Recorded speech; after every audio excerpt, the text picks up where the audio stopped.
કાંઈ નહીં, છોકરાનું સ્કૂલમાં એડમિશન લેવા આવ્યો છું. બાપા તમે ફરવા જવાનું કહેતા હતા, મારે કાંઈ નથી આવું હવે કાંઈ વાનીનો હાલ નહીં.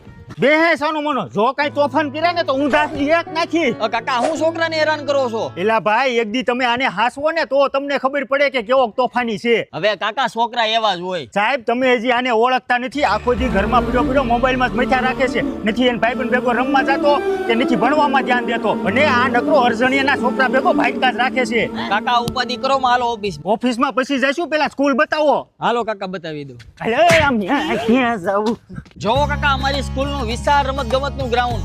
બટા, તને અહીંયા મજા આવશે. જો આ નેટ પ્રેક્ટિસ માટે છે, અને અહીંયા ક્રિકેટનું મોટું ગ્રાઉન્ડ છે, આગળ વોલીબોલ છે, અને એની આગળ કબડ્ડીનું મોટું મેદાન છે. એટલું જ નહીં, છેલ્લા 3 વર્ષથી અમારી સ્કૂલમાંથી વિદ્યાર્થીઓ નેશનલ લેવલ સુધી રમવા પણ જાય છે.